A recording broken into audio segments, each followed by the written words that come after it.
Hey there, welcome to my channel.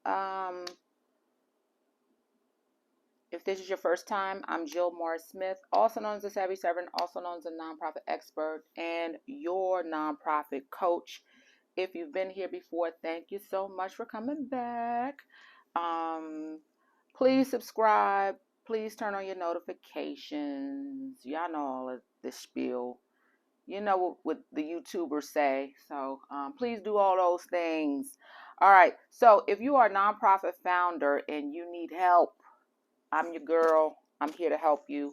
I help nonprofit founders develop their organizations in a strategic way so that they can secure six-figure grant funding. All right.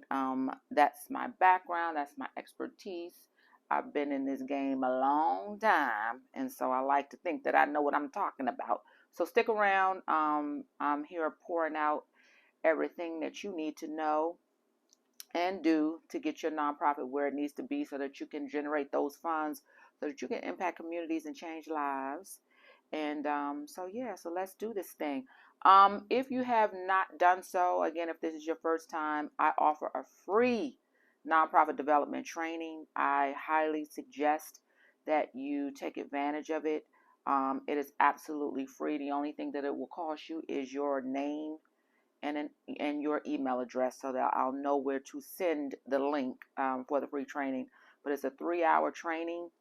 I did that training because over the years, a lot of people invest in the training and only to find out that they don't want to do a nonprofit, mainly because everybody's not an entrepreneur. They're just not.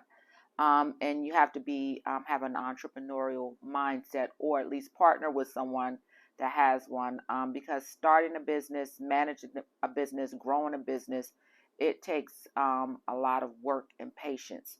So I made the this training free so that you can determine if you want to actually start a nonprofit and how you can get around with serving without starting a business.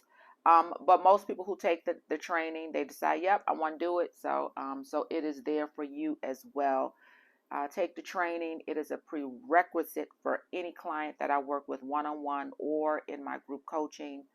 And so, yep, I encourage you to do so. If you want to take the training, it is, you can go to my website, thesavvyservant.com, and it is right there on the homepage, right smack dab in your face. All right. Any other announcements I have? I don't have any other announcements. This is a great topic that I want to discuss today, how to create a strategic plan for your nonprofit. A lot of people, starting in business, whether it's for profit or nonprofit, they decide, they don't want to do a business plan. They don't want to do a business plan. And a business plan is one of those documents that is a work in progress, is ongoing. But I highly suggest that you do a business plan.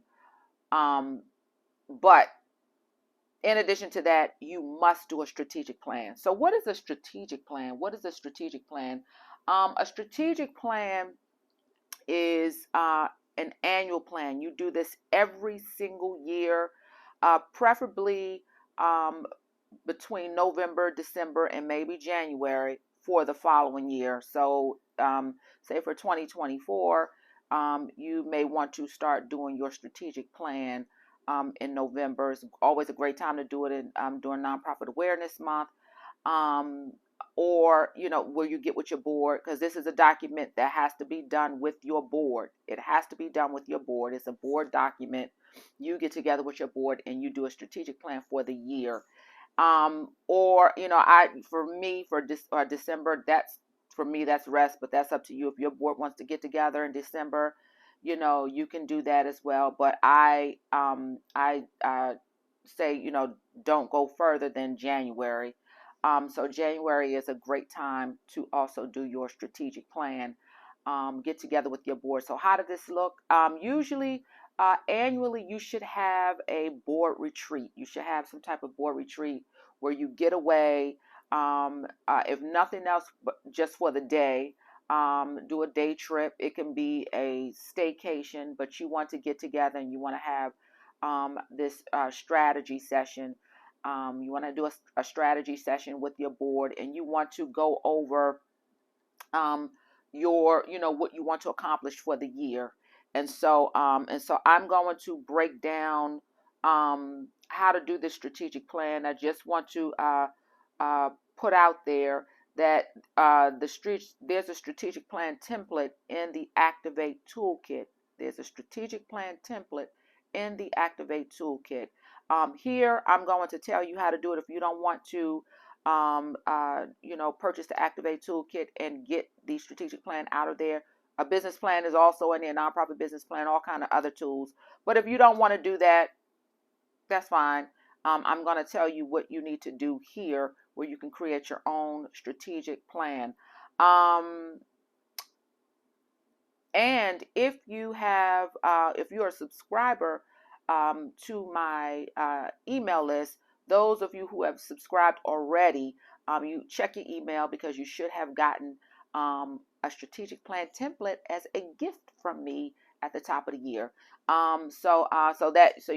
If you're not on my email list, it doesn't apply to you. But you should subscribe because I've been giving away all kind of little freebies and stuff. So you may want to subscribe to my email list. But yes, so yeah, we're going to talk about a strategic plan here, what you can do. You don't need the template. If you don't want to get the template, I say get the template because it's, I give you sample language, everything in there, what to do.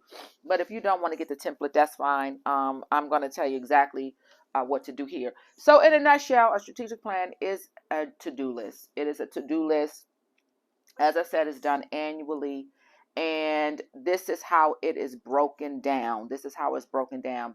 So when you're doing your strategic plan, you should have at least, I would say, no more than 5 priority areas. Now, I would strongly suggest that you go back and look at my video, The 8 Parts of a Sustainable Nonprofit, because out of those 8 parts, every single year, at least 5 of those priority areas, those 8 parts, should be a priority area for you that you want to accomplish for the year. And of those 8 parts, fundraising should always be on that list. So this is how it looks. So the strategic plan that I created, the template that I created it in a logic model. That might seem like technical language, but I'm going to just break down what that looks like and how you can write it down on your plan, however you're going to do it if you don't have the template. So your priority area, pick a priority area. Let's just say one of your priority area is programs. All right, so under that priority area, you can list multiple objectives under programs, what you want to do in the program priority area for the year. So for 2024, what do I want to do under my programs priority area? And so again, you can have a list of objectives. So let's just take one objective. Let's just say under your priority area under programs, one objective is that you want to add a new after school program. Say that you want to add a new after school program. Under that objective, you need to list who would be the lead person, who is going to handle, who is going to lead, who's going to spearhead, who's going to manage this objective. All right. You want to add a program. You the founder. I mean, you may be Superman or Superwoman, take on that. If you don't have a budget yet for staff, I would strongly suggest, one, that you get your fundraising up. But two, if you don't have it and you want to get this program up and running, I suggest that you find yourself a good volunteer that's going to serve at least as a program coordinator. So you want to get a lead person if programs is your priority area and if you want to develop a whole new program. Because starting a new program, I'm just say that this is just an example, but I will say starting a new program is a lot of work, and you don't want to do it by yourself. I'm just going to tell you that. But let's just say that that is your objective. You want to add a new after school program. You want to first get you a lead person who's going to take over this objective, and that is say you're going to appoint a volunteer to be a program coordinator. The second thing you want to do is inputs. So a logic model is based on it includes inputs, outputs, and outcomes. Inputs, outputs, and outcomes. I know again that sounds technical, but I'm gonna break it down so that this can be doable for you. All right. So so after you appoint the lead person, the inputs of this objective is always going to be those internal things, researching. You might have to go and determine, he or she may have to go and figure out where you can hold this program. It might be figuring out where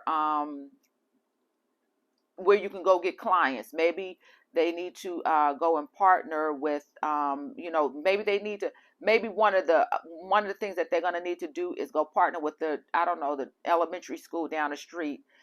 So one of the inputs could be, setting up a meeting to, talk to the school, to local schools, because you got an after school program. Another, I don't know, it could be a whole bunch of inputs, but my point is that an input is all of your like research and all of your planning stuff, putting stuff, notes on the paper. Those are all your plans of how you're going to meet this objective. Your outputs is execution. All right, so you got all of these inputs together. Now you're going to execute and actually get the program up and running. An input can also be an input could be, taking my program, program's position to prosper boot camp. That could be an input. And so your outputs is like you're literally getting the program up and running, like all and everything you need to do to, make sure that it is in existence. All right. So again, you got a priority area. You're going to determine at least 5 priority areas. Under each priority area, you're going to have objectives, and under each objective, you're going to appoint a lead person, and that lead person is going to determine the inputs, the outputs, and the outcome of that objective. Now, what are the outcomes? Outcomes is what do you want that objective to achieve? Basically, what is the goal of that objective? What do you want? So if your objective is to start a new after school program, the outcome should be or could be that you want to start this after school program by the beginning of the school year of 2024, and you want to enroll at least 20 students. So your outcomes and your goals always have something that you can measure. Numbers or dates, numbers, participants, dollar amounts. Those are always measurable. Numbers are always measurable. So that could be an outcome. So every single one of your objectives have a lead person, and it could be the same lead person. It has inputs, which is your planning, your research, all of that.